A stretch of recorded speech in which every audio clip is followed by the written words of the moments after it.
Because these women are not ugly, they just don't fit into the image of perfection that people have associated with the women that they consider to be deserving of love. We need to take a step back almost and really ask ourselves, how do we actually treat women irrespective of what they look like? Yeah. Why is it that when you say patriarchy, people think you're saying men? Oh, and not a system. It feels like everybody is trying to operate and re-perpetuate power dynamics where they're on top, and it's tiring. Hello and welcome to the To My Sisters podcast. I'm Courtney. And I'm Renee, and we are your online sisters and hosts of the To My Sisters podcast. We are all about promoting the wellness, growth and development of a community of sisters across the world. And in today's episode, we're going to be talking about whether it's only pretty girls that deserve nice things. Let's get into it. I'm very excited for this one. The TL has been hot over not just one, not two, but potentially three controversies. Not the trifecta of controversy. Okay. Boy, oh boy.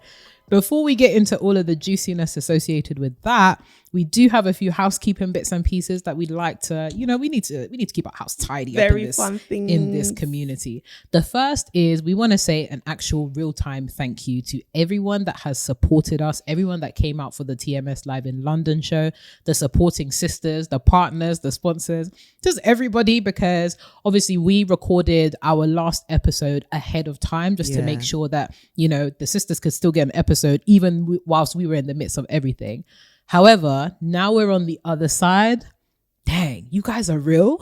First and foremost, it was such a privilege seeing everybody's face in person, up close, up in our business. And it's given us so much hope and so much just faith in this sisterhood that we are cultivating. So sisters, from the bottom of our hearts, thank you so much. Yeah. We love you guys. It was actually such an honor and a privilege to meet all of you guys. My voice is still recovering from this week and this weekend's shenanigans. But it has been honestly so overwhelming in the best way. 400 of you in Rio Cinema, and the love was so real. I think one of the greatest highlights of this, and whenever anyone asks like, how do you guys feel, was the fact that we knew, okay, yeah, you guys came to support us and we love you for that. You guys are riders, but also you came to support each other. You came to meet each other. You came to connect with each other, and the love in that room from and to every single person was insane. And like, all we can do is say thank you for embodying the culture of sisterhood so well, for being so open, so encouraging, so supportive of each other. And ladies, you all look so beautiful. Wow. Oh my gosh, the beauty. And I guess we're going to be talking about that in this episode, but just I want to affirm all of you, the beauty in that room was beyond what could be imagined or described. And so thank you for being there. Thank you for everyone who came from far and wide, to all our sponsors, our partners, supporting sisters, our publishers, everyone who helped make that day happen. We are eternally grateful. Thank you so much. And it's great that you actually mentioned publisher, because well, I can't even say the street, the highway, okay, is the TMS book is now out for pre-order. Our UK girlies, stand up. Our international sisters, United States, Canada, South Africa, Kenya, all of you guys, don't worry. We've got the links coming for you. Yes. We know that you can pre-order using the UK link, but the cost is going to be costing. And we want to make sure that this is actually affordable for you guys and you get it in a timely manner. Yeah. So we'll be announcing those specific links in the coming weeks. Keep your eyes peeled, and don't worry, we have not forgotten you. In fact, I hope this is going to pressurize some of our, hi Miss Mireille, hello, the rest of the team at the international girls are. They've been on our necks. But honestly, thank you to our publishing team. We're so excited to give you guys this gift from us, because really it was such a beautiful process writing this book. Really, and we've already started seeing like the proofs and everything of this being a real book. So please support us, support this community, support the sisterhood by pre-ordering your book. And I know there's some hidden brothers that are listening to this too. You can still buy the book. Please, in fact, buy it. Please do. Please do. You can gift it to anybody. And shout out to all the ladies who have already bought the book. When we gave that announcement last week, you guys were riding out, even at the live show, and we appreciate it so much. Like, we have poured our hearts out into writing this book, but to see you guys purchasing it really means the world to us. Like Renee said, we've gotten the proofs, and it's crazy to see the beginning stages of the book. But let me tell you something. The final version of that book is about to look crazy. Absolutely, the hardback. I just can't wait. I just can't wait to hold it and for you guys to hold it. So yeah, grab it. The link is in the description. It's also in the show notes. It's in every one of our bios. Go and grab it, please. Go and grab it. And as an incentive for the UK girlies in particular, the Vision 22 challenge of November is if you pre-order that book and let us know about it, you might just get that 100 GBP, especially with Christmas around the corner. Yeah. Black Friday is almost here. Yeah. It might be a good idea to invest in that book. So definitely would recommend. And then the last thing that is on our housekeeping announcements is the TMS experiences. Yay. We are outside.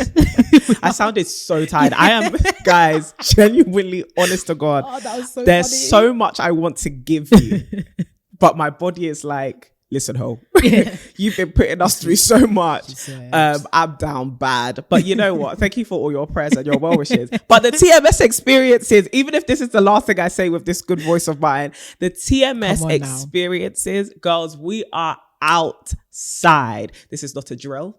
This is not even the first draft. Okay. Did somebody say TMS in New Orleans for Essence Festival? Hello, somebody. Hello. Good morning. I said Essence. Ninor. We are going to be in the United States. The United States. At Essence Fest. And girls, we cannot wait to make all our girls' trip dreams come true with you all. And then the girls are flying over to Bali. To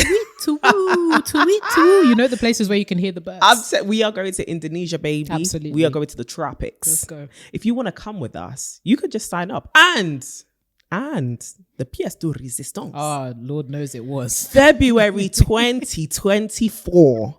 South African sisters were coming. We're there. Okay? Live show and all. Not only is this a girls trip, it's a live show. We are in SA, baby. Bring your spoils for the dinner. What? Bring your spoils. And that's just international experiences. We've got some national experiences. Tell me more. Did somebody say a summer fun day out? Yes, when the sun comes back to this London, we are going to be outside having a good old time. More details about that are going to follow. But even when the sun goes and the moon comes, we're still going to be outside, okay? Does somebody say TMS winter weekender? Okay, we are doing a staycation for the girls in November next year. That is the 2023/2024 calendar for you guys. And we need you to register your interest. Now, a little birdie on the streets, on the admin team, told me that we already have about 600 plus of you guys registered. It's about to reach 700. 700 plus of you registered. So, with haste, go to that description, go to the show notes, find the link to register your interest for any one of those trips that I just described so that we know which one you've got your eye on. Okay? It's going to be simple to apply, but it's going to be quick. And you have to move. You have to move with intent. You know, we speak about intentionality on this podcast, baby. You got to be intentional about these trips because you might have to fight. Man, you might have to fight. There's so much happening at TMS HQ. Right. Like, who would have thought 2 years into starting this podcast that we'd be out here talking about all this? It's just been 24 months. 24 months. We give God all the glory. Year 3. Let's go. But without further ado, let us kickstart and jump into the episode. And in true TMS fashion, we'll be starting with a ding, ding, ding. Dilemma. All right, let us get into it. Hey sisters. Hey my love. This year has been infinitely better after discovering TMS. Aww. Thank you for being the sisters. Thank you for being the sisters, advice givers, and role models so many of us need to see more of. I didn't pay her to say these things, by the way. Thank you. I have been such a huge fan of the show since hearing your episode on discipline at the beginning of the year. Oh, nice. After listening to it, I made the commitment to myself that this year was the year that I was going to do my best to overcome a number of health challenges I have been facing, specifically hormonal acne, severe menstrual pains, and chronic back pain. The problem is, after nearly a year of consistently devoting time and energy to trialing different things, committing to ongoing treatment and a healthy lifestyle, I've made little to no progress in the first 2 areas. These ongoing health challenges get me down emotionally, as the acne is distressing and the menstrual pains inhibit me from going about my daily life. Right. So the question I'd love to hear your thoughts on is this: what advice do you have to keep motivated and committed to your goals when there is little correlation between your investment and your desired outcome? Thanks so much. That's such a good dilemma, man. And I'm so sorry that this is something that you're experiencing. As somebody who has experienced PCOS and the issues that can cause to your menstrual cycle as well, and the pain that can cause you, my heart goes out to you, sister. We'll get through this for sure. So the first thing I would say is, firstly, be compassionate and patient with yourself. Sometimes it can feel with things like this that your body is literally sabotaging you. Like your skin is not cooperating with you. Your uterus is fighting you. And you can just feel like, why can I not be at one with my body and these different systems within it? And I think the first thing is for you to sit down and just have patience with yourself, right? You don't deserve this. No one deserves this, but it's happened to you. And I would definitely say take time within every day just to show yourself some love and some care and some affection, and just to console yourself a bit about the fact that this is what you're going through. So I would start there. Don't be too hard on yourself. Secondly, that feeling of, well, my results aren't really correlating with my investment. With a lot of this, is kind of like an iceberg effect, which is you've invested all of this and it seems like it's going to waste, but actually it's just building a foundation, and we just don't see the peak as soon as we want to, but the peak is coming. The peak can't stand without these foundational things. So whether it's, exploring more about diet, exploring more about, different treatments that may be on offer with you, the more you get educated, the closer you are to actually finding a solution. So this really is a case of being patient. But my third and most practical tip would be, you may need to start consulting more professionals who can really help you get to the root of this issue. I know, especially for, I'm not sure your race, but I know for a lot of women, a lot of Black women or women from ethnic backgrounds, our pain and our struggles with certain things often go dismissed by, say, the National Health Service here in the UK, or just medical services anywhere that you go to. I think it's important for us to, I know you've already made this investment, but start, looking for other professionals who can really walk this journey out with you in the long term, whether it's addressing your skin issues or your menstrual issues, who can give you a wider range of advice. I know you've probably tried absolutely everything out there, but still keep hope alive. And when it comes down to feeling motivated, you just have to keep reminding yourself of the vision you have of the woman that you want to be, but more importantly, how you want to feel. Please do not think that this pain has to be lived with for the rest of your life. It can probably feel that way and you probably have lost hope towards it, but I guarantee you there is light at the end of the tunnel. I know so many women, including myself, who have experienced a lot of these kinds of challenges and have oftentimes felt like there is absolutely no hope, whether it be, trying to achieve clear skin or just trying to, have a menstrual cycle that isn't crippling you. And I have been able to witness their transformation. I'm thinking of people like Mackay, McDermott, Cecilia Wosa on Instagram. They have experienced two sides of that thing. And I think it's important to expose yourself to people who have already overcome that hill and use that as a beacon of hope for yourself as well. But try and find somebody who can really pay attention to you, who will really validate your pain.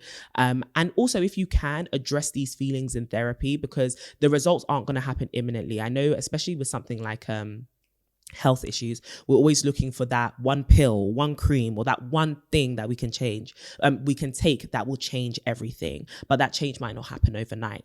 And in that meantime, you're going to need somebody that you can talk to about the frustrations that you are feeling. And I think therapy may actually give you an avenue to do that. But continue this journey, continue to walk it out, and just bear in mind the woman that you want to be, and have hope for her, have hope that she is achievable, and that she will exist. It's just going to take your continued commitment to this journey and to this cause. And it's unfortunate because a lot of us embark on journeys at the beginning of the year, and not everyone's journey, the distance of everyone's journey is not equal. And I think we get frustrated. It's like nearly the end of the year and I should have achieved these things. I should have marked these things off. It's taking longer than I want it to. sometimes that's just the cards you're dealt. And it can be so frustrating, but sometimes it's not a 1-year journey. It's a 2-year journey. It's a 5-year journey. But if you keep giving up, it's always going to take a longer amount of time than it really could. And so be encouraged and have conversations about how you're really feeling. Be honest about your feelings, whether it's towards, you know, your reproductive health or your skin health, and find yourself around people who can also provide you with that support. But sis, this is a journey, and you've already started it, and you've already come so far. I think she said she was working on 3 points, right? And she's achieved the 3rd. Yeah. Look at that. Like that is a lot to be encouraged by. So also take inspiration from the fact that you worked at something and it did work. This one's just taking longer. But if you stick at it, just like the 3rd thing worked, these 2 will work too. And we're praying for you, and hopefully this podcast will continue to encourage you. But I hope that you just stay persistent and you stay hopeful. How about you? Oh, Courtney, I was just reminded there of how eloquent a speaker you are. Honestly. Even with this stupid voice that I have today. Oh, don't worry, it was music to my ears. The dulcet velvet tones of Miss Courtney's voice on this podcast is the gift that keeps giving, honestly. But no, I loved your answer top to bottom. Like literally, I think you covered everything. I love the fact that you reiterated the importance of patience, and also that the fact that these journeys that we can kind of arbitrarily assign these time periods to, sometimes they'll be shorter, but in other times it will actually require a lot more patience than we thought we'd need to actually smash through these goals, right? And it's how do I remain consistent even though I'm not getting the results I want in the time frame that I've defined? It's making peace with the fact that part of process is continuing to be consistent even when the time frame doesn't align with your initial vision. And it's like many of us kind of are bolstered by the fact that because we've assigned ourselves this time frame, we can now be consistent. But it's like when you're actually in the face of adversity where it's like things are not working, then it actually requires you to have a lot more patience with that consistency and that discipline as well. I think patience, right, is just thinking outside of this, but also thinking more broadly about when we have like goals or when we're trying to achieve something, having the patience with the consistency and discipline that's like the trifecta: patience, consistency and discipline. Because your consistency is amazing, your discipline is also amazing, but if you don't have the patience to see the results, then it will mean very little in the grand scheme of things. And I think celebrating the small wins as well, as you mentioned, the 3rd thing that you ticked off of your list, amazing. Like, congrats to you. I know you had the 3 that you wanted to win with, but even the smaller wins will allow you to really understand and internalize that this is a journey that has smaller wins that lead up to the bigger wins. So congratulations to yourself on that. And I know because it's something that is quite impactful to your daily life, right? And something that can really affect your esteem as well. It really is important to actually pat yourself on the back and give yourself that comfort of knowing that at least you're trying. And sometimes it takes a while to get the direction right in the way, in the place that you want to go, right? It's like you're going to an entirely different place. You know, like sometimes you type in, I'm going to this place on Google Maps, and Google Maps will give you so many different ways of getting to that same destination. There are some ways that are shorter, there are some ways that are longer, but if you don't actually know the terrain very well or the environment very well, you may not know the exact way to go, or it may be incorrect, or there's certain things that you may need to shift to make it a more efficient journey. That's all part of the process, right? The more that you continue to experiment and the more that you continue to really take stock in how can I get to get to B from A, the more that you'll actually find comfort in knowing that you're still continuing on that journey.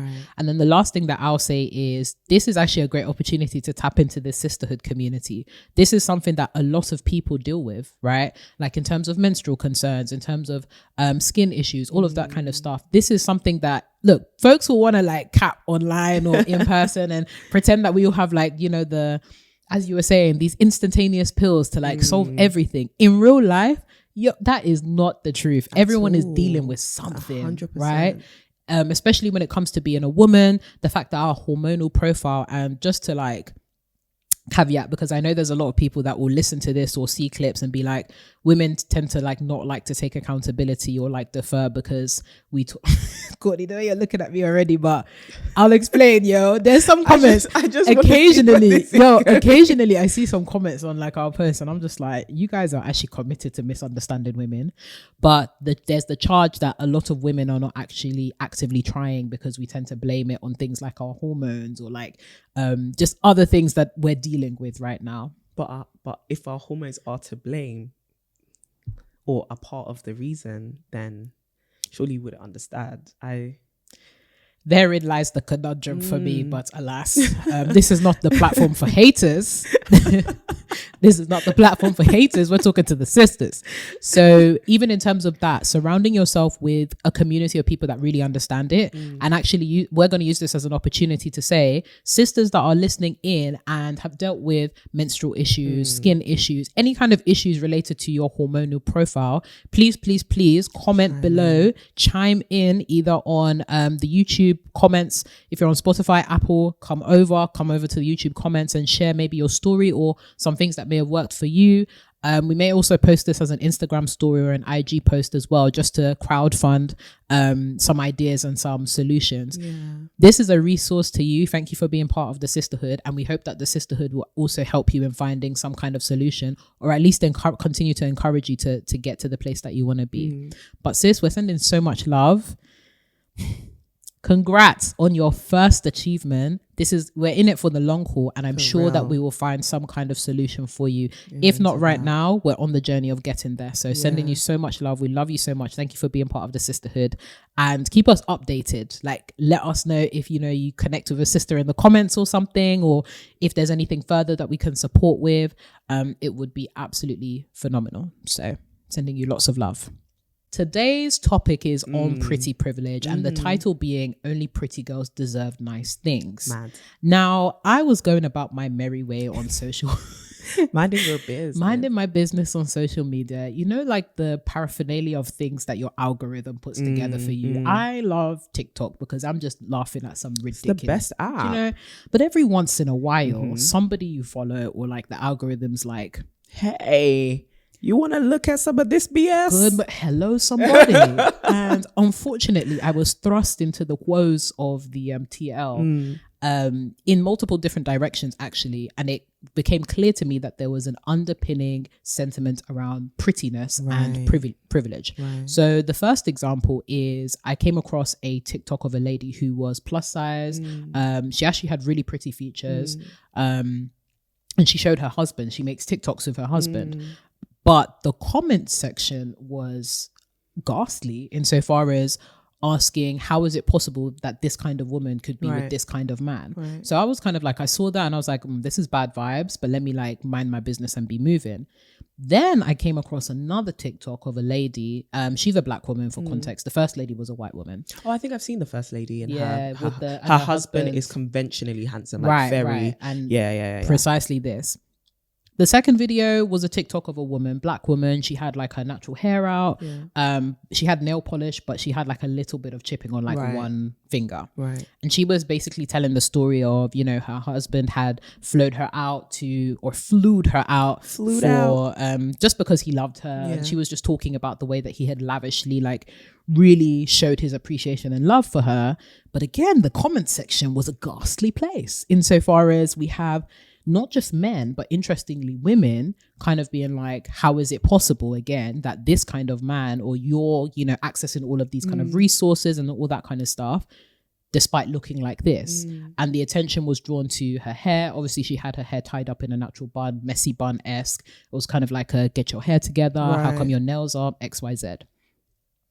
The third strike, this wasn't necessarily a strike per se, but the third strike was one YouTuber that I watch occasionally. She's really cool, Steph Co. Shout out to you. She talks about like just her experiences dating as a woman in her early to late 30s. And she was actually doing a response video to another TikTok video that went viral where a woman I thought was like really pretty came on and said, the experiences that she has with like men or like even her friends insofar as them not telling her that she's pretty or anything like that, or that she felt like she wasn't getting the response that she wanted from men. Like, is she like, what was she doing wrong? And then Steph was talking about the response to that, which was again very, very mean, which is, you're unattractive and you should accept that you won't get this kind of man.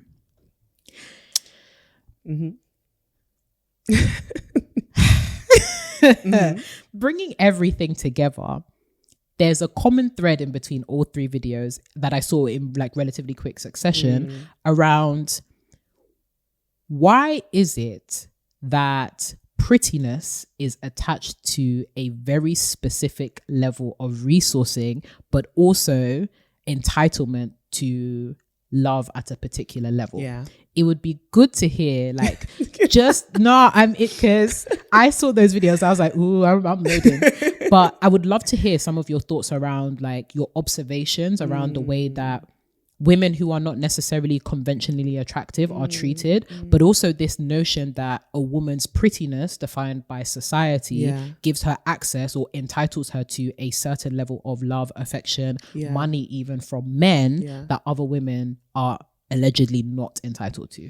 So that's essentially the whole foundation of the pretty privilege conversation that people are having, right? People who fit the ideal beauty standard, the conventional idea of beauty in whatever culture you are in, they are treated more favorably, and because they are desirable, they are given a lot of things that we wouldn't associate with desirability. So I think that's the bit that shocks people and kind of gets them, you know, fighting this idea of whether pretty privilege is real, because it's like, okay, yeah, we understand how somebody who is conventionally beautiful gets attention from the opposite sex, but how does that branch out into things like opportunities, life chances, resources, respect, the way that they're treated, dignity, things like that. And I think this is a great example of the fact that when people don't consider you to be conventionally attractive, whether male or female, whether they are sexually attracted to you or not, they believe you are not deserving of respect. And I think that's how that's something that a lot of people are ignorant to. The fact that if you don't consider somebody attractive, I think there was this study that somebody was talking about recently, and I'm paraphrasing, it could be completely wrong, but they were saying how there's a scientific study which shows that if a man looks at a woman he considers to be not desirable, his initial response is actually anger. Like those are the things that are stimulated. Renee, when I tell you, when I heard that, I said, somebody pull it up. Somebody pull it up. Pull up the study right now. But it's out there apparently. So the things that spark off in their head, the receptors, are of anger. If a woman sees a man that she is not attractive to or considers to be not unattractive, her mind responds as if the man's not there. He's completely invisible. It doesn't stimulate anything. Like it's not it's invisible. And I found that so interesting to see that the way that we respond to people who we are not attracted to is so dehumanizing, and it provokes this such extreme responses like anger or just acting like that person does not or should not exist. And I think we've gotten to a place because of the internet where people can really spew out what they are thinking en masse, which is that people who I don't consider to be attractive don't deserve anything. They don't deserve happiness. They don't deserve love, because the access to these things is beauty. And that's the way society kind of has taught us to view these things, you know, and it sells us things as a solution and a remedy to this. We haven't shied away from this conversation before. We've had it so many times talking about pretty privilege or body confidence or just the industrialization of beauty. And I think it's important to note here that a lot of the things that we are sold, it's sold to us as a promise of the achievement of these things. So if you want people to give you attention, if you want them to respect you, if you want to be able to command the room, if you want the gaze and the attention of people and the affection of people, you need XYZ, because there's something, the reason why you haven't received that is because there's something wrong with you. And there's something specifically wrong with the way that you present yourself. It's not about your character, your inwards. It's none of that. The reason why you're not receiving attention is because you're not eye-catching enough. And it becomes an issue of branding and packaging yourself. And a lot of the products we are sold in the beauty industry, the dieting industry, the clothing industry is to try and remedy that, right? And so because of that, the way we have been taught to interact with love and affection, in this specific case, is I need to have achieved certain beauty goals and certain beauty standards before I can be loved. And then you find people in the comments of people who have defied that and are living a different reality, or maybe not even as different as people think, right? And then they come and they spew that thing that they've internalized, right? It's a lot of projection, because you will not see, I guarantee you will not see that the majority of these people who are saying these comments, you don't deserve this and like how can he be with you, fit the beauty standard. Oftentimes they don't. And this is a good extension of the conversation we were having last week about misery and misery loving company. Right. Because oftentimes people have internalized this idea that the reason why I don't have love is because I am not XYZ. I don't look like XYZ. So then when you see somebody who also doesn't fit that, who has achieved it, it's kind of like, this has completely come and destroyed my paradigm. And I hate this. Like, I completely hate this. How can this be? And the overarching question is, how can this be? You know? And it's like, this is not a phenomenon. This is not a unicorn. This is somebody who has experienced love. And whilst it may go against society's projections and the way that they kind of have conveyed to us that love should play out, that doesn't make them undeserving. It makes society effed up. And we need to poke at that. Do you get what I mean? And instead of people poking at that, we kind of are like, let's maintain the status quo by demonizing you and making you an anomaly. Instead of us to realize, this is actually a symbol of hope. This is actually a symbol of, actually you don't need to fit into the stereotypical beauty standard. But the reason why I say that it may not be as different as people think, I know I've been rambling for a long time. No, girl, you're giving. The reason why I say it's not as different as people think is, those people were still, like you were describing, still in a specific aspect of beauty, right? Like you were saying, like they had pretty features and stuff. It's probably one or two things about them that were considered off. And this brings us to a conversation about the absolutely unattainable standard of beauty and the continuously moving benchmark of beauty for women. Because these women are not ugly, they just don't fit into the image of perfection that people have associated with the women that they consider to be deserving of love. Absolutely. Right? In order to be deserving of love, in order to be deserving of respect, you must present yourself as so strategically perfect. Nails cannot be misplaced. You can't smell bad. Your hair cannot be out of place. And it's like, actually, a lot of times these standards only exist for a certain kind of woman. And it's unfortunate because so many of us have then had to buy in to these things of beauty which allow us to be prim, proper, presentable in order to just be seen as worthy of not just affection, not just people's attention and to be sexualized, but people's common respect. Right. And that's a huge problem. And that's why so many of us are walking around with so much insecurity because not only does the beauty standard exist, it's then being upheld by people who also don't benefit from it. And that's so discouraging. Yeah, how about you? You said you have thoughts. To be honest, I think, hi guys, so the podcast episode is finished. I wish you all the best in your endeavors. Go forth, bring forward fruit. Go forth and prosper. Have a harvest festival if you like. No, I thought that was, damn, Courtney, you talking about you tired? Oh, really? What you tired of? You must be tired of this. I'm tired of all of it, Renee. But I will always have room. To address some foolishness. Best believe I will be on my last breath. I will use it to address some foolery. She said I'll be on my, you know those memes of folks on their deathbed. Before I go. One thing. Let me tell you. Literally. Be like, I was made for such this. a wonderful person. Although I would say some like comments on like pretty Shut privilege. your mouth right here. Back. Resurrected for this very purpose. I can just imagine you up in heaven, like having a conversation with Jesus, like, yo, I need to go back down. Just send me back in. Swap me in. But no, what I really loved about your thoughts there was it was so comprehensive, so well thought out, and so well articulated. Because I think what you articulate is thoughts that many of us often have, but it's really difficult for us to pull it together in such a succinct and articulate way, right?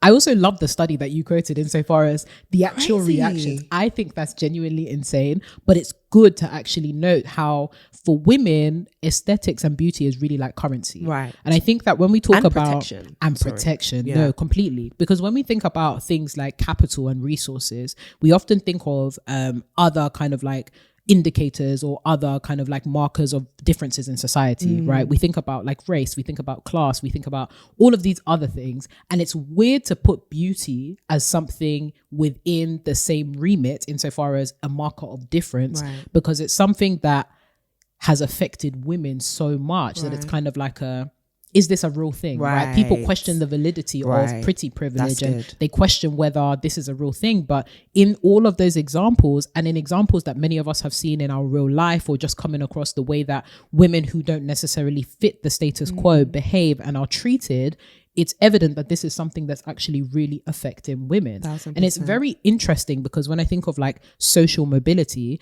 and thinking about like the charge is often that for men, the equivalent of pretty privilege is money, right? Yes. Wealth, status, all that kind of stuff.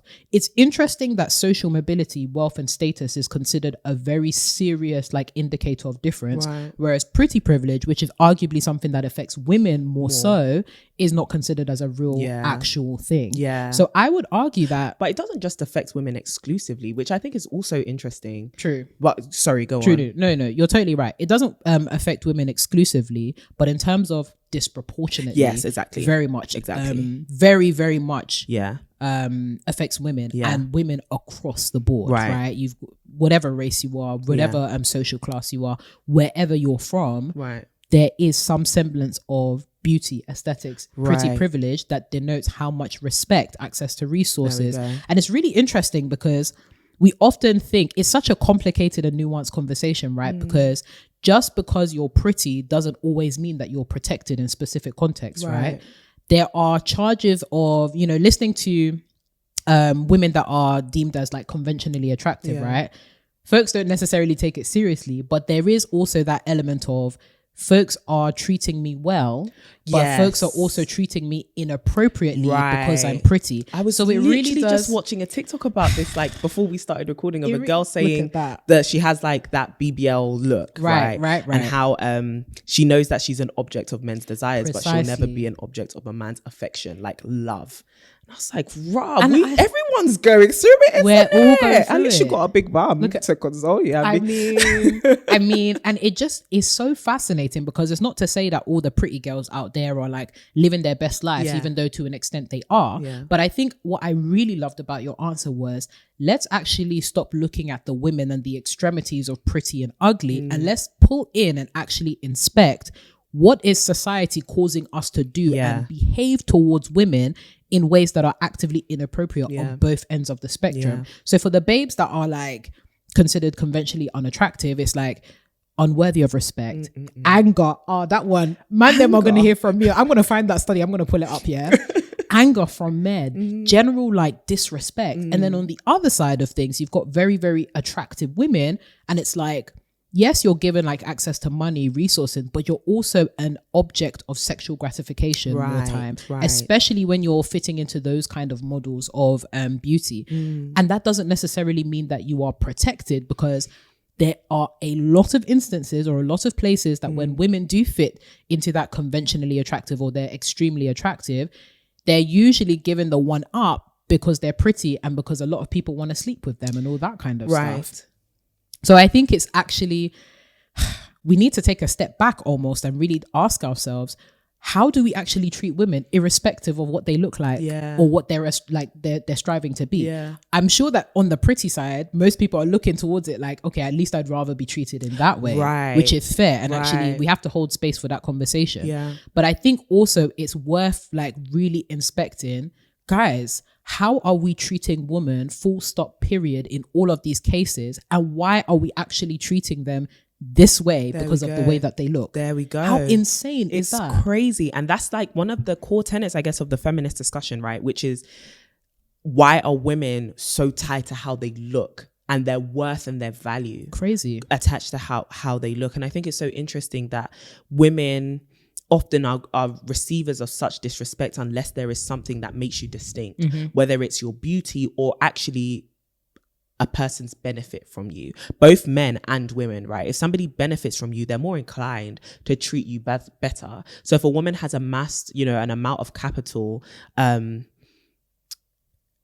any area, so whether it be financial, social, anything like that, people are more likely to kind of be like, oh, you're not the prettiest, but girl, you're changing the world. And so we're going to latch onto you like that. But if it's kind of like a, what do you give? And I think it's interesting why I brought up the whole men aspect of this is because I think men also do not benefit from this. I think a lot of men can attest to the fact that if you're not the, 6 foot plus with abs, clear skin, looking sharp, all of that, you're often ignored by women, as that study kind of showed. You're ignored, right? You're not spoken to, or you're kind of dubbed to the friend zone, or people won't even give you a chance to show your personality, XYZ. I think the difference between men and women, and this is why men get frustrated when women start having the pretty privilege conversation, is they just chuck it up to the game is the game. And then they just improve themselves. And that's how you get the whole like Kevin Samuels high value man conversations, where it's like, just get better. You know, the status quo is the status quo. What side of the field do you want to be on? Do you want to be on the winning team, or do you want to be on the losing team? Whereas with women, we're kind of having this conversation of, this goalpost is forever shifting, right? And our beauty standards are a lot tighter, it feels like, honestly, than, because we don't have the grace of other forms of capital also having as much value as beauty, right? So whereas a guy can be like, you know what, look at Rick Ross. I ain't gonna try and fit into this, but I can build up my capital in an area which is considered more important, which is money, right? Whereas with women, it's like, no, this is the one thing people want us to have, right? Yep. And so I do think it's worth having that nuanced conversation about the fact that I don't think we can criticize women too much. We can criticize society a lot, but the women themselves for deciding, I just want to be on the winning team. The game is the game, you know? And I think for a long time, I would speak personally, I did have an issue with that, because it's like, why would you give in? And da-da-da-da. But you know what? Life is hard. Life is really, really hard. And people treat you like crap. Like, no, it's so fun. Like as somebody who is like, you know, I'm plus size, I'm really tall, I'm dark skinned, I'm very hard to miss as a person. And yet I'll be out with my friends and it's like, people act like I just don't. If I didn't have the big personality that I had, I would just go completely unnoticed, right?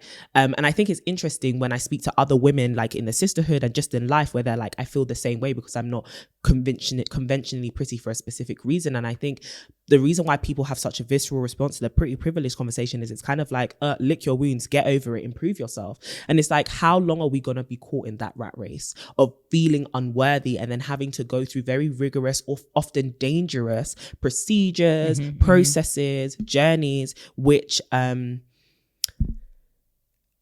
give us the illusion of achieving perfection and give us the promise of achieving perfection, but actually we're just chasing a moving goalpost. And it's like, how long are we actually going to allow ourselves to run in that cycle? And how long will we go without problematizing the fact that we shouldn't be in this cycle in the first place? And really and truly, like, no one's telling you who you should love. No one's telling you, you know, attraction doesn't matter. But I actually think if people thought of it more, what they call it, critically, they would realize that actually you probably are attracted to people like this. People like this, dare I say, are attractive, but you're stopping yourself from being attracted to certain people or seeing certain people as attractive because you're so in bondage to this beauty standard which has been fed down your throat and has given you this idea that if I achieve it, I've achieved this level of exceptionalism, which will always be a kudos to me, you know? And I don't want to let go of that privilege, whether it be white privilege, class privilege, whatever it may, passport privilege. People start to be like, no, that's not real, because it's like, yeah, because it's a threat to you. It means you have to relinquish something by people letting you know you ain't all that great. You ain't all that great. You ain't all that great. No, I absolutely love what you said. And what I was actually thinking about in the back of my head was this notion of like confidence as well, right? One of the comments or like the backhanded like compliments that I often hear from folks that are, you know, comfortable with themselves. In this case, the three women in question, well, the two women in question is, oh my goodness, you're so confident. Oh, don't we know it? And it's just like, I could be sick. Why is it? I love the fact that you talked about exceptionalism. And I think, again, it links to the conversation we had last week insofar as what do we normalize and why is it that some of our like goals or the things that we are secretly striving for, when we see others attain it, we have to chalk it down to this is an exceptional case or this is something that I couldn't achieve. And whenever I hear that like backhanded compliment of like, you must be so confident, or how did you get to a place? Well, some people mean it actually genuinely like, oh, I wish I was like, you know, confident like that. But there are some folks who are kind of like the tonality is there insofar as it's like it's more of a how dare you, right? How do you have the audacity to go out and pursue or seek out some form of happiness that doesn't align with their understanding of what you should have or what you're entitled to because of how you look. And I just think it's interesting how there's just that sliding scale of projection, right? And I think a lot of people are not aware of how much they project those internalized standards. Which leads me on to internalized misogyny. Yeah. So one of the things that disappointed me as a sister, I feel like such an auntie now because of this whole sisterhood community. Coming like, to reprimand. Do you know what I mean? But I think what makes me sometimes quite sad, and it's actually happened to us on a couple of occasions where we actually have sisters who will say something and it's kind of like, this didn't do what you this think didn't do what you think it would. But particularly those that are, we call them the pick-me's, but those that are, I mean, that's what they are, but those that come and genuinely spew hateful comments or say something about aesthetics or something about looks that isn't necessarily intended to build but genuinely intended to break down or uphold patriarchal norms in some way. So you'll see like women who actually attack other women, like, you look too this, or you don't look good here, or like, even in thinking about the aesthetics of Babe in TikTok number 2, natural hair, nails are chipped, lots of people kind of criticizing her for not having that quintessential baddie look of like the long weave or like the done nails or the eyelashes and stuff like that. Who? I feel like I was doing an Oprah moment there. You are so in your Oprah bag. Who or whom? I think there's conversations to be had there insofar as like, whom is, I was just waiting to drop that whom. Did you hear that? The whom.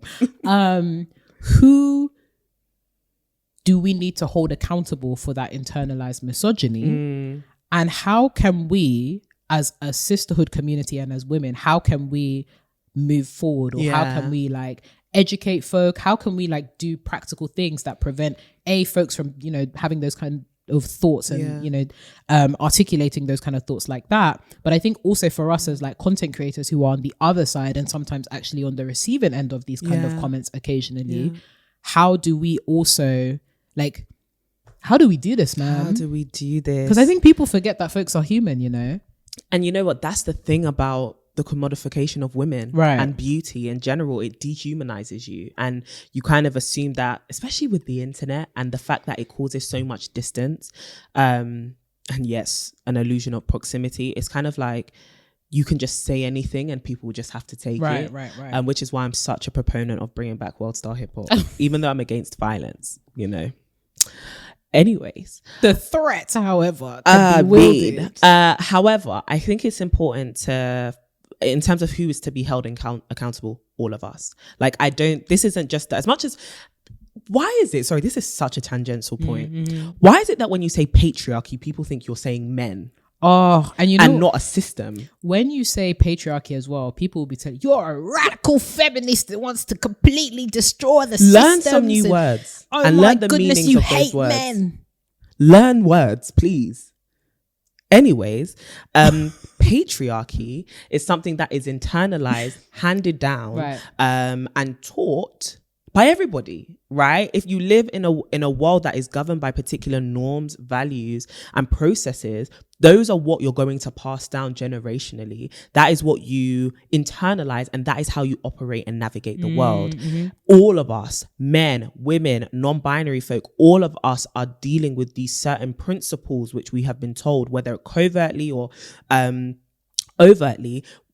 And this is how we're navigating the world, and this is how we're learning how we treat people, right? And so in order for us to actually defeat these kind of internalized misogynistic ideas and ideals, we need to start having critical conversations with people who are well learned. And therein lies the crux of the issue, because it's not just, and when I say well learned, I'm not just talking about access to canonized intellectual academic rhetoric and language and all of that. Like, you don't need all of that. Like, we have that because we went to those institutions. That's where we studied a lot of these theories, right? And so even in listening to us, please don't think, and it goes back to what you said about like me giving language to certain things or you giving language to certain things. We just have it because we've been equipped with it, but it doesn't make our voices more valuable to this conversation than people who may not have these words, right? One thing I think which is really important for us to start doing, and this is a core tenet of sisterhood, we even write about it in our book, is the value of lived experience. And I think if we don't start coming into these conversations desiring to seek a solution by even identifying that there is a problem in the first place, we're going to invalidate people's lived experiences, which is why you'll see people on the TL where it's very hard to have any nuanced conversation being like, as much as this is your lived experience, honey, we don't care, you know. And it's like, just because you might not have experienced this, it doesn't make it less real, and it doesn't make it less valuable to the conversation. So I think it's actually worth having conversations with each other, which basically are like, as much as we may not have the language, or maybe even if we do, this is what's happening in our world. And this is how it's actually affecting us as well as women. And I think a lot of, us have chucked it up to the game is the game. And we are kind of like, and this is why I have sympathy for the pick-me's, because they do think they're doing someone a favor. Right? They do think that, we've gone into the world, we've learned how men think, what men want, or what the world wants from us. And you know what? Maybe resistance to this is too much effort compared to just compliance.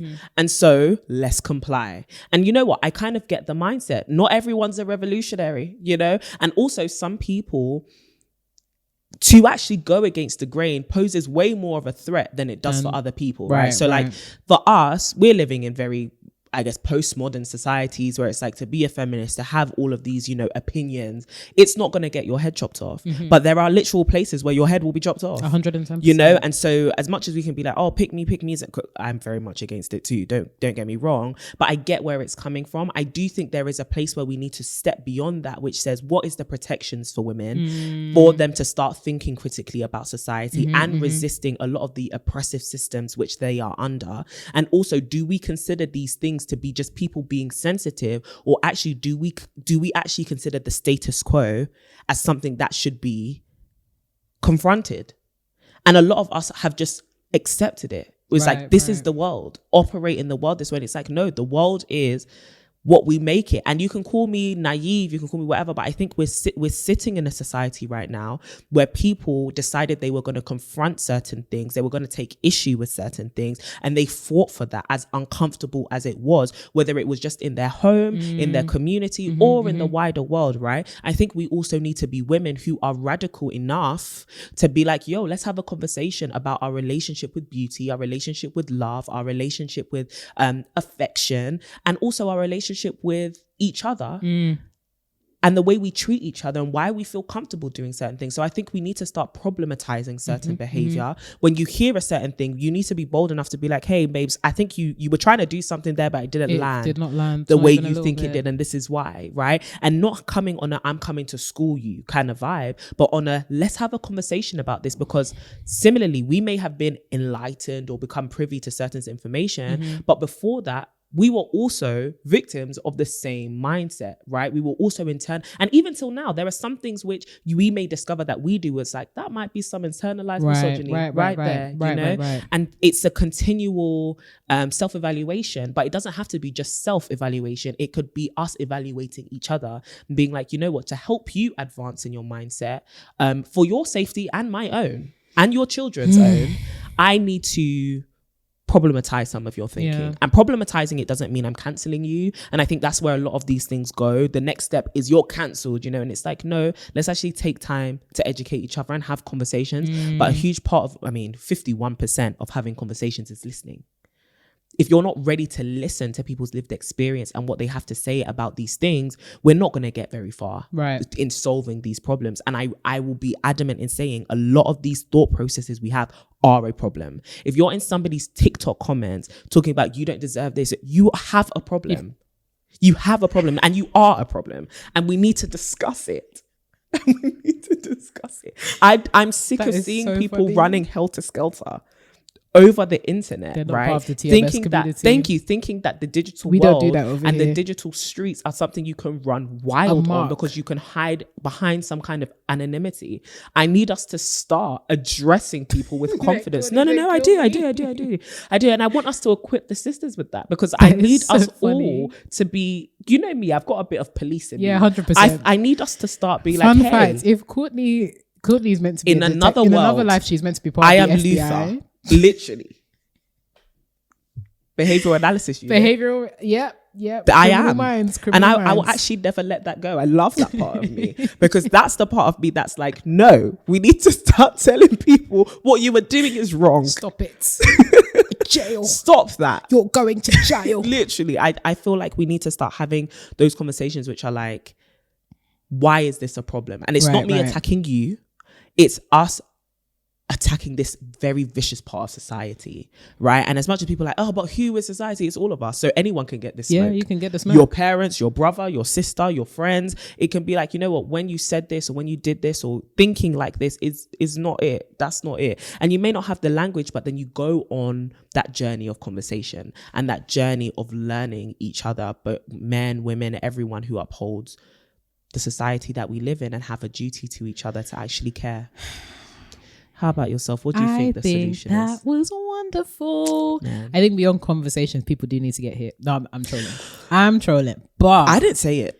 But we don't advocate for violence on this podcast at all. I know We're somebody's just gonna be like, that's so contradictory. You know, yes, it is. Somebody gonna make a soundbite and be like, that's so contradictory. And this is why nuance is very important and critical thinking. And also, this is why you need to allow us to be wrong. 100%. We are not the be all and end all of your. We are not your what do you call it? Benchmark of morality. This and is also intellect. another thing, right? We are imperfect people. Look, and it's so frustrating because we have to always constantly reiterate this thing. Especially, I think that's part of the pros and cons of doing like long form content or like cultivating community on spaces that are just not ripe for nuanced conversation, because you say these things and it's like it can be taken out of context or sound bites or whatnot, and folks automatically think that they have a read on you and your entire situation, your entire life. In the same way, you'll post a post on Instagram and people think they know everything about your life, or you'll post something on Twitter and all of a sudden like we're tearing you down or we're canceling you because you are a bad person.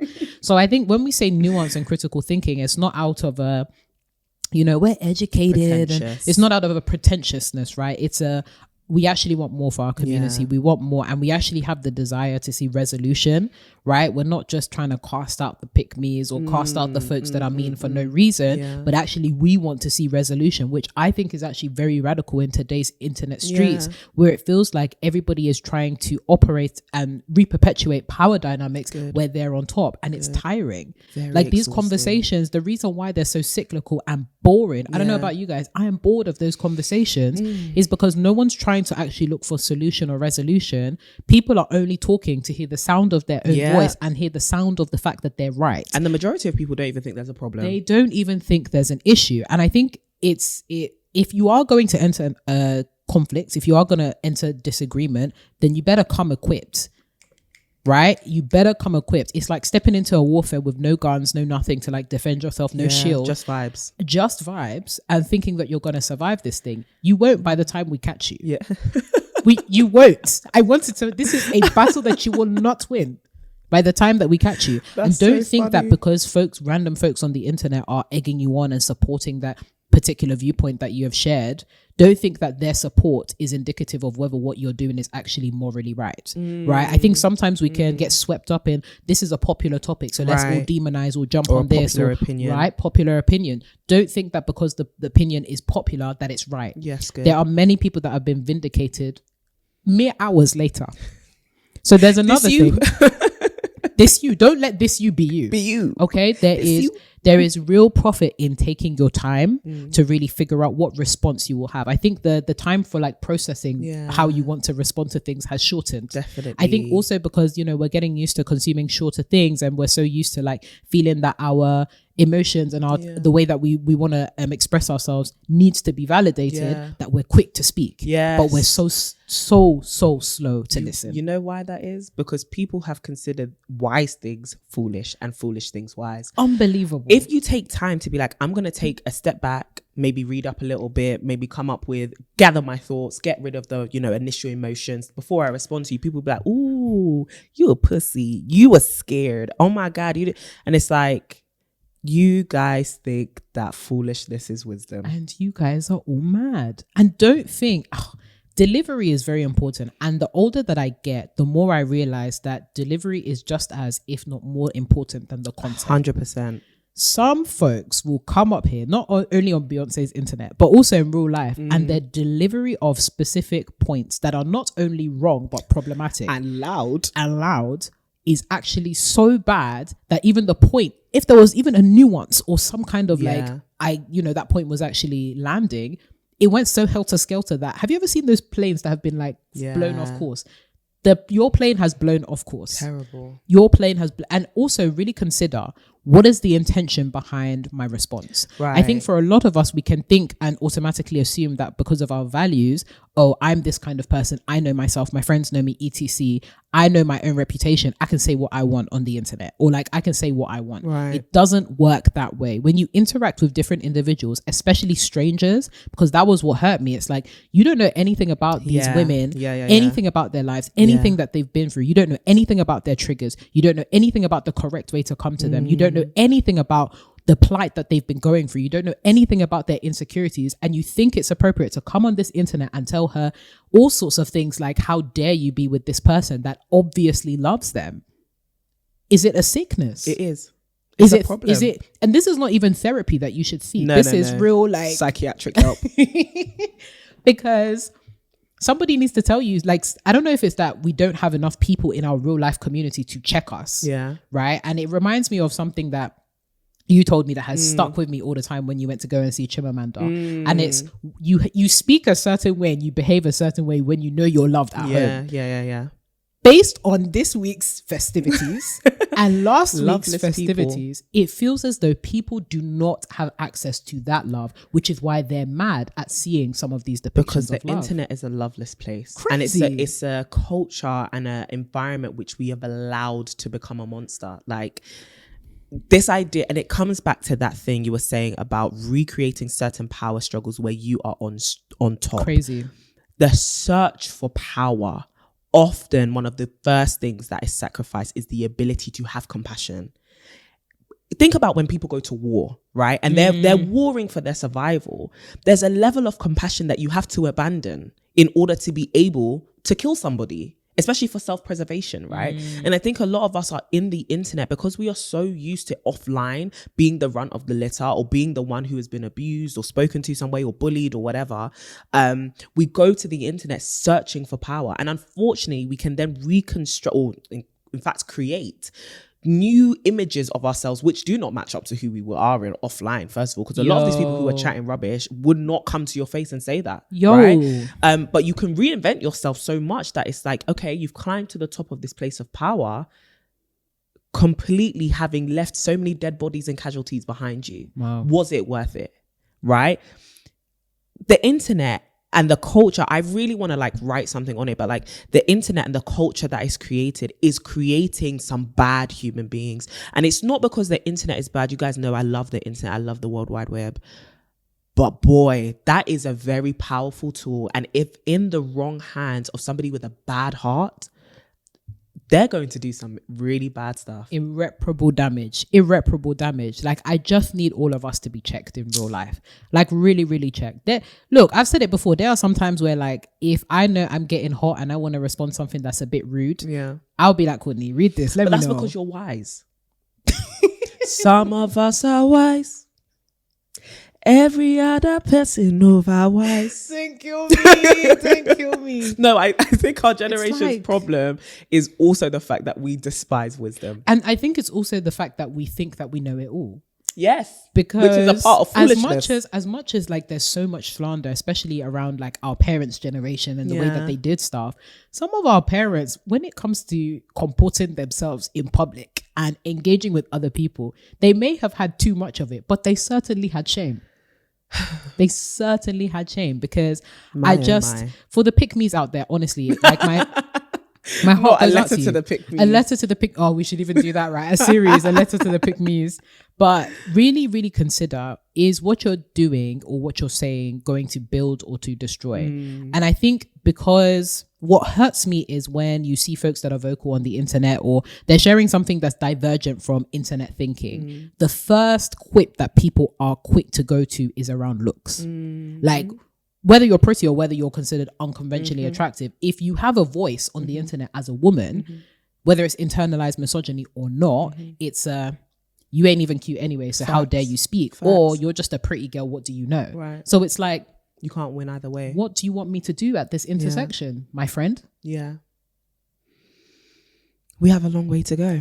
We have a long way to go. But before we do wrap up this episode, I did want to kind of end on a more practical, I guess, happier note. Because this is a heavy one that we could probably do, like, you know, chapters, seasons, all that kind of stuff. Series. Sisters, let us know, because we are currently, we're coming up to the end of the season. Ooh, we are coming up 4. to the end, and the next season is looking hot.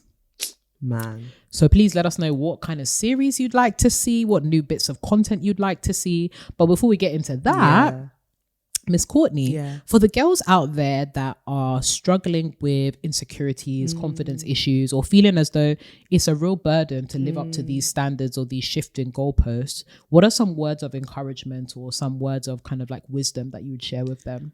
You need to go on a journey, a personal journey of not caring about what everyone has to say and finding yourself around people whose opinions deserve your care.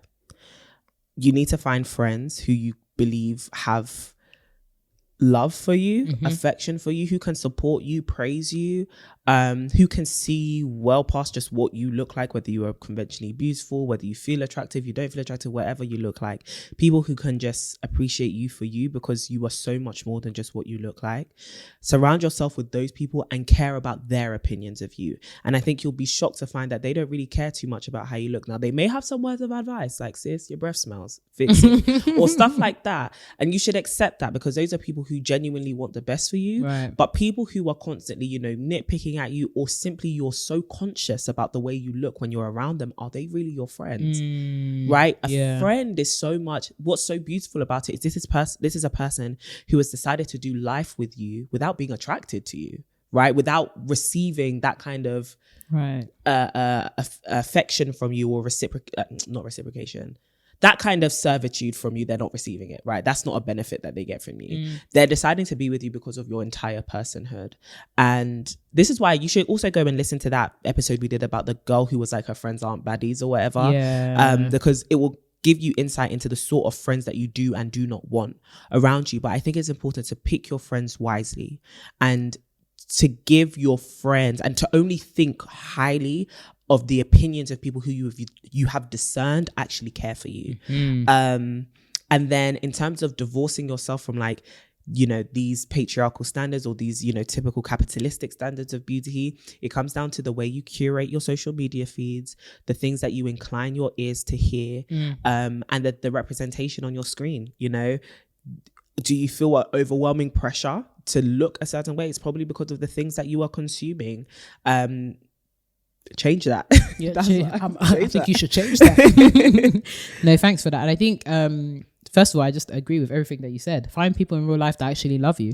As like simple as it sounds, it's so lacking in today's society that is very upsetting, worrying when you perceive the difference, right? I feel like I can tell when somebody doesn't have a lot of folks that love them. And it's not necessarily that you need a lot, but you do need a few people that love you, because as we always state on this podcast, you cannot do life alone. But I think to add to that as well, I would definitely encourage you to actually spend some time liking yourself. I think sometimes when we, in addition to the whole curation of the social media feed and stuff, sometimes when we take such preventative measures, we also need to pair them with proactive measures, which are around do I actually like myself? Because I found that in today's society, a lot of people don't actually like themselves. And it's from that place of disliking yourself that you're able to project onto other people. So spend some time liking yourself, doing the things that you actually enjoy. Spend some time with yourself. We often go on like solo dates or do things that we like by ourselves, and we enjoy our own company. So spend some time actually liking yourself, because at the end of the day, you can't escape your body. You really can't. Definitely do that. And I would also say make peace with the fact that the more confident that you become, the more feathers you're going to ruffle, because there are a lot of insecure people, or there are a lot of people that are not actually dedicated to, you know, going on this journey with you. Run with the runners. That's good. Okay. If you are finding people that will pop up, because oftentimes when we do the whole self-confidence glowing and growing, there will be some folks or friends that will pop up and they're kind of like, who does she think she is with all this swag and confidence? If somebody is out here trying to put a lid on that level of swag that you're now finding yourself with, they gotta go. They have got to go. Or at least you need to address it with them first and see if it's something that, you know, you guys can fix up. But realistically, focus on yourself, focus on building that confidence up, focus on running with the runners, and you'll find that your environment is so pivotal to the way that you perceive yourself as well. There's lots of sisters in the TMS community that are doing the glowing and growing thing. And one thing that I'm actually super happy about with this community is we've actually seen people become really good friends from being a part of this community. Friends that love each other, friends that actually go to see each other, support each other. You can find new friends, or at least continue to build those existing friendships with people that are dedicated to you becoming your best self. So really try your hardest to surround yourself with those kind of people, and take your time too. It will be really difficult to change overnight, and don't expect this to be a linear journey as well. There are still some days where, you know, we'll wake up and we're like, damn, I am down bad, or like, I don't like this about myself, or maybe this could be different. Remember that those are moments and they are not indicative of who you are as a person. So even as you're saying, oh man, I'm down bad, remember that this too will pass. That's a word. That's the word in the word. You see what I did there, guys? If you'd like to donate to my I could say sermon here, I could say ministry, I could equally say my rap. But if I were to say rap, then Courtney will obviously say that this is a rap. You know that somebody was like, oh, we should do like not a rap battle, a spoken word type rap, something speakeasy for TMS as one of our your face. I'm not actually against that. I saw it. This could be my moment. The sisters are full of talent, man. This could be my moment. Yeah, it could be your debut. My debut. Sisters, please chime in on the conversation. We want to know, what do you think about pretty privilege? Is it only pretty girls that deserve nice things? What do you think about internalized misogyny, the pick-me's, and all the trifling fellas out there that are upholding patriarchy? That's a lot. We're expecting to see essays. But other than that, make sure that if you would like to be part of these conversations, you are up to date on the social of the medias to my sisterhood on pretty much everything.